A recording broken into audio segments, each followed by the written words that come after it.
Hello everyone, welcome back to my channel Concepts of Civil Engineering. My name is Anamika Gupta.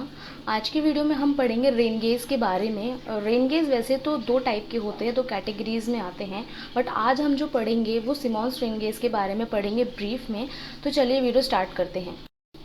तो देखिए, सबसे पहले हम ये जानते हैं कि हमको रेन गेज का रिक्वायरमेंट आखिरकार क्यों होता है। तो हमारे इंडिया में जो प्रिसिपिटेशन जो होता है उसका जो मेन फॉर्म होता है वो रेनफॉल होता है, क्योंकि इंडिया के सबसे ज़्यादा पार्ट्स के अंदर रेनफॉल ही होता है। स्नोफॉल बहुत कम अमाउंट में, बहुत ही कम पार्ट्स में होता है।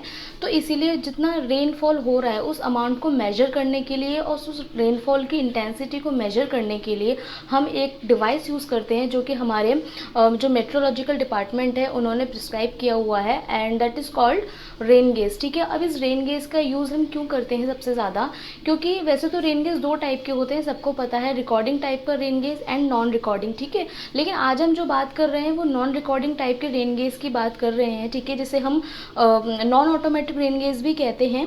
ठीक है, तो इसके अंदर हम सबसे पहले जो पढ़ने वाले हैं वो सिमॉन्स रेन गेज के बारे में पढ़ेंगे, क्योंकि सिमॉन रेन गेज जो है इंडिया के अंदर सबसे ज़्यादा यूज़ किए जाने वाला रेन गेज है। ठीक है, अच्छा, हमें रेन गेज की रिक्वायरमेंट क्यों हुई? देखिए, जितना भी रेनफॉल होता है उसका एक डाटा कलेक्ट करना बहुत ज़्यादा रिक्वायरमेंट होता है, जिससे हमें ये पता चल सके कि कहीं इतने ज़्यादा रेनफॉल से या तो फ्लड की कंडीशन तो नहीं हो रही है या फिर कहीं पे सूखे की कंडीशन ना आए। ठीक है, तो इन दोनों चीज़ को कैलकुलेट करने के लिए, इनका एक ग्राफ तैयार करने के लिए हमको ये मेजर करने का रिक्वायरमेंट होता है कि कितना रेनफॉल उस पर्टिकुलर एरिया में हुआ है। ठीक है, इसके लिए हम और साथ ही इसमें हम क्या यूज़ करते हैं, जितना इरिगेशन पर्पस होता है उसके लिए भी रेन गेज का यूज़ किया जाता है। ठीक है, इरिगेशन में हम जितना वाटर यूज़ करेंगे उसका अमाउंट के लिए रेनफॉल कितना ऑप्टिमम रहेगा, ये सब चीज़ों की जानकारी को कलेक्ट करने के लिए, डेटा कलेक्ट करने के लिए हम रेन गेज यूज़ करते हैं। तो सबसे पहले हम देख लेते हैं कि रेन गेज किस तरीके से बना होता है, ये सिमॉन्स रेन गेज। देखिए, ये जो फिगर आपको दिख रहा है वो सिमॉन्स रेन गेज का एक क्रॉस सेक्शन डायग्राम है। इसमें अब सबसे नीचे नीचे की तरफ अगर हम देखेंगे तो एक कंक्रीट का ब्लॉक है। हम नीचे से ऊपर की तरफ स्टार्ट कर रहे हैं इसको। ये जो कंक्रीट का जो ब्लॉक होता है इसकी डिमेंशन होती है 60 इंटू 60 इंटू 60 सेंटीमीटर की इसकी डायमेंशन होती है। इसके ऊपर जो एक बेस होता है, ठीक है, ये जो बेस होता है ये एक तरीके से सिलेंड्रिकल बेस होता है। ठीक है, इसमें एक मेजरिंग जार लगा होता है। उस मेजरिंग जार के ऊपर फनल लगी होती है। फनल के थ्रू जितना भी रेनफॉल होता है वो इस फनल से होता हुआ इस मेजरिंग जार के अंदर आता है। ठीक है, और इनके जो अलग अलग डायमेंशंस होती हैं वो हम देख लेते हैं एक बार किस तरीके से इसके डायमेंशंस होती हैं।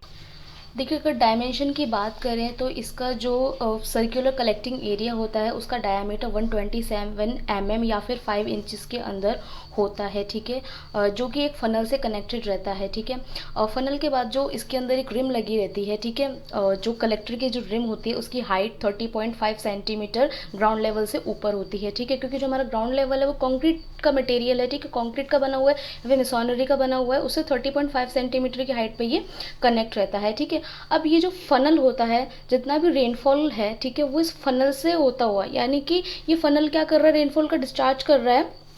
ठीक है, जो रिसीविंग वेसल है नीचे उसके अंदर जितना भी वाटर डिस्चार्ज होके आ रहा है। ठीक है, अब ये वेसल जो है वो एक तरीके से मेटेलिक कंटेनर जो होता है, ठीक है, इसके सराउंडिंग्स जो होते हैं एक मेटेलिक कंटेनर लगा हुआ होता है। ठीक है, और जितना भी वाटर अमाउंट होगा, ठीक है, वैसे तो ये जो सिमॉन रेन गेज होता है इसके अंदर हमको फ्रिक्वेंटली मेजरमेंट लेने होते हैं, क्योंकि इसका जो कैपेसिटी होता है वो 10 सेंटीमीटर का ही होता है। नॉर्मली 10 सेंटीमीटर तक ही इसको होल्ड करके रख सकता है रेन को। ठीक है, या फिर रेन वाटर को, रेनफॉल को, इसलिए हमको फ्रिक्वेंटली इसका मेजरमेंट लेना होता है। ठीक है, हमारे इंडिया के अंदर जो 8:30 सुबह की 8:30 बजे एक बार रीडिंग ली जाती है।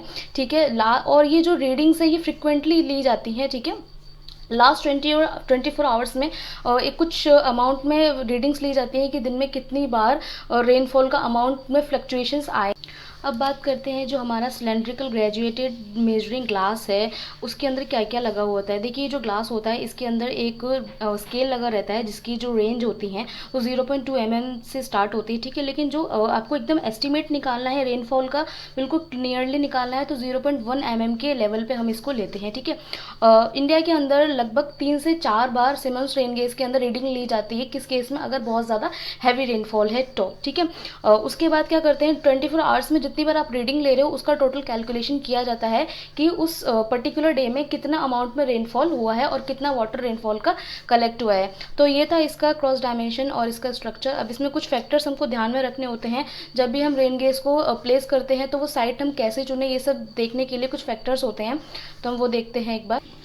तो देखिए, जो फर्स्ट फैक्टर है, जो एक इम्पॉर्टेंट पॉइंट है, वो ये है कि आप कोई सी भी साइट सेलेक्ट कर रहे हो रेन गेज के लिए, वो बिल्कुल एक ओपन एरिया होना चाहिए, उसके आसपास कोई सा भी ऑब्स्टिकल नहीं होना चाहिए, ठीक है। और जहाँ पे आपने रेन गेज को प्लेस किया है उसके एटलीस्ट 30 मीटर तक के डिस्टेंस पे कुछ भी नहीं होना चाहिए, ना ही कोई बिल्डिंग होनी चाहिए, ना ही कोई ट्रीज़ होना चाहिए, ठीक है। सपोज़ कीजिए अगर आपके जो रेन गेज आपने प्लेस किया उसके आसपास कुछ बहुत सारे ऑब्स्ट्रक्शंस है, ठीक है, तो जो क्या होगा, जितना रेनफॉल होगा उसके अंदर कुछ ऐसे प्रॉब्लम्स क्रिएट होंगी, यानी कि एक तरीके से कंप्लीट अमाउंट में वाटर डायरेक्ट उस रेन गेज में नहीं आ पाएगा, कुछ ना कुछ बीच में ऑब्स्ट्रक्शंस आ जाएंगे, जिसकी वजह से वो जो अमाउंट है वाटर का वो क्या हो जाएगा, रिड्यूस हो जाएगा। इसलिए हमको क्या चाहिए होता है, एकदम एग्जैक्ट कैलकुलेशन चाहिए होता है। इसलिए जो आप रेन गेज प्लेस कर रहे हो वो एटलीस्ट 30 मीटर के डिस्टेंस पे हमको रखना चाहिए, और जो एरिया है, ग्राउंड लेवल है, वो बिल्कुल एकदम साफ़ सुथरा क्लीन होना चाहिए, ठीक है।